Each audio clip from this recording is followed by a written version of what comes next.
Rubik's cube ना इसे कहते हैं। ये छोटा सा रंग बिरंगा दिखने वाला खिलौना, इसे सॉल्व करना इतना आसान नहीं होता है। ये आपके पसीने छुड़वा देता है। वैसे इसका जो आविष्कार हुआ था वो नॉट एज अ खिलौना हुआ था। इसको 1974 में मिस्टर अर्गो रूबिक ने बनाया था। वो वॉज एन आर्किटेक्ट। इसको 3 डायमेंशनल ज्योमेट्री को अच्छी तरह से समझने के लिए और ताकि उनके आर्किटेक्चरल वर्क में ये काम में आ सके, उसके लिए। उसके बाद 40 सालों से लेकर अब तक ये खिलौना जो है आउट ऑफ फैशन नहीं हुआ। इनफैक्ट मिस्टर रूबिक को खुद 1 महीना लगा इस क्यूब को बनाने के बाद सॉल्व करने में। क्या आप जानते हैं, हर 2 साल में एक बार इसकी एक बड़ी कंपटीशन टूर्नामेंट होती है और पूरी दुनिया भर से बेस्ट रूबिक क्यूब प्लेयर्स इसे खेलने के लिए आते हैं। आज हम इसी रूबिक क्यूब की दुनिया की बातें करने वाले हैं आज के एपिसोड में।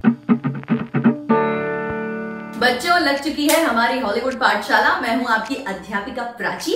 आप हैं व्हाट्सएप बॉलीवुड पर और आज हम बातें करने वाले हैं नेटफ्लिक्स की original series the speed cubers के बारे में, जहां पर ये रूबिक्स क्यूब कुछ लोगों की दुनिया है। दुनिया जिसे वो लोग बाएं हाथ से नहीं बल्कि कुछ लोग तो पैरों से भी सॉल्व कर सकते हैं।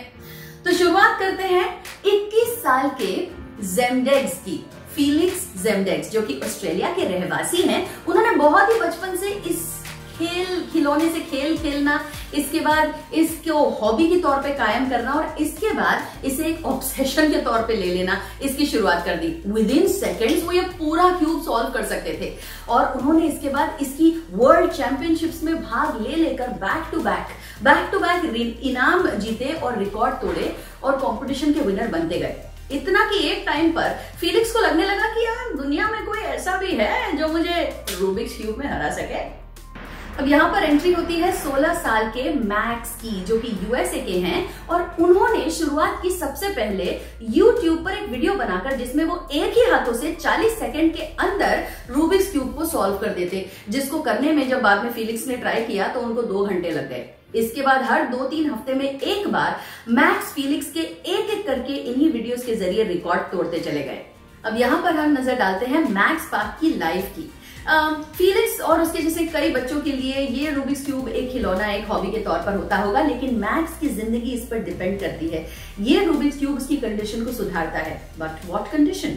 मैक्स पार्क एक ऑटिस्टिक है। इसका मतलब ये कि उनमें सोशल स्किल्स बिल्कुल नहीं है, उनका फोकस बहुत ही ज्यादा लिमिटेड रहता है और 6 फुट के और 16 साल के मैक्स पार्क उससे भी छोटी उम्र के बच्चे की तरह बिहेव करते हैं और कंप्लीटली अपने पेरेंट्स के ऊपर डिपेंडेंट है।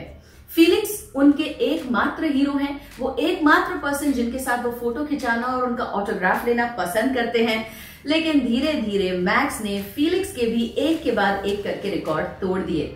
पहले साल में वो आए कंपटीशन को देखने, दूसरे साल में उन्होंने कंपटीशन को जीत लिया और देखते ही देखते मैक्स फीलिक्स से भी बड़ा प्लेयर बन गया। मैक्स एक फैन बॉय की तरह वही सब करते रहे जो फीलिक्स करता रहा, यहाँ तक कि जब रात को फीलिक्स ब्रश करके सोते तो मैक्स को भी वो करना ही था। फीलिक्स मैक्स को सपोर्ट करते रहे, बजाय इसके कि मैक्स फीलिक्स का एक के बाद एक वर्ल्ड रिकॉर्ड तोड़ता गया, सिवाय 3x3 यानी इस तरीके के 3x3 रूबिक्स क्यूब रिकॉर्ड के। अब बारी एक और वर्ल्ड स्पीड क्यूबिंग कंपटीशन की। ये फीलिक्स के लिए ज्यादा खास था क्योंकि ये उन्हीं के होम टाउन में, उन्हीं के फैंस, उनकी फैमिली के सामने, उनके फ्रेंड्स के सामने था। सभी लोगों ने जो उनके जान पहचान वाले थे उन सब ने ऑडियंस में बैठकर इसमें भाग लिया। लेकिन एज एक्सपेक्टेड मैक्स एक के बाद एक रिकॉर्ड तोड़ता चला गया। 4x4, 5x5, 6x6, 7x7 cube, यहाँ तक कि 1 हैंडेड कॉम्पिटिशन भी मैक्स के ही नाम हुआ। अब बारी 3x3 की, जो कि ओरिजिनल और मेन कंपटीशन है। जिसने ये बड़ा वाला जीत लिया वही होगा इस वर्ल्ड चैंपियनशिप का विजेता। ड्रेसिंग रूम का लास्ट मिनट स्ट्रेस भरा माहौल, स्टेज पर जाकर सबकी नजरें कंपेटिटर्स पर, ऐसा लग रहा था मानो ये डॉक्यूमेंट्री नहीं कोई जासूसी शो हो। लेकिन अब रिजल्ट की बारी थी। पैपराप तो मैक्स की थी 4th पोजीशन और फीलिक्स की थी 5th पोजीशन, यानी दोनों में से कोई भी ये important 3x3 Rubik speed cubing नहीं जीत पाया। जीता तो कोई तीसरा ही, जो आया पहली पोजीशन पर और दूसरी पोजीशन पर रहा एक बच्चा।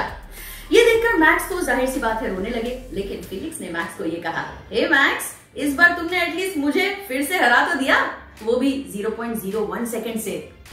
ये कंपटीशन ना फिलिक्स और मैक्स दोनों ही के लिए अलग अलग तरीकों से बहुत ज्यादा मायने रखता है। जहां एक तरफ फिलिक्स ये समझ गया कि पूरे दुनिया में उससे भी बेहतर कोई स्पीड क्यूबिंग में है, वहीं उसे एक अच्छा फैन, एक अच्छा दोस्त भी मिला अपने सबसे बड़े कंपेटिटर में, जो उसकी बहुत रिस्पेक्ट करता है और उसे बहुत प्यार करता है। वहीं दूसरी तरफ मैक्स के कंडीशन में बहुत तेजी से सुधार आने लगा। उसने बहुत सारे दोस्त बनाए, ऑफ कोर्स वो रूबिक्स क्यूब वर्ल्ड चैंपियन भी बन गया और उसने अपने हीरो फिलिक्स से बहुत गहरी दोस्ती भी कर ली। ओ देखो ना, बातों ही बातों में मैंने भी रूबिक्स क्यूब सॉल्व कर लिया है। जाऊं क्या कंपटीशन में स्पीड क्यूबर्स के? नहीं यार, मैक्स और फिलिक्स मुझे हरा देंगे, उनके सामने तो जरा भी टिक नहीं पाऊंगी। एनीवेज, चलती हूँ, लौट कर मिलती हूँ। आज की हॉलीवुड पाठशाला यहीं तक। आज की इस पाठशाला के बारे में आपको क्या क्या कहना है, आप प्लीज कमेंट सेक्शन में हमें जरूर लिखकर बताइए। और व्हाट्सएप बॉलीवुड को लाइक करिए, शेयर करिए और सब्सक्राइब करिए। Bye bye, class dismissed.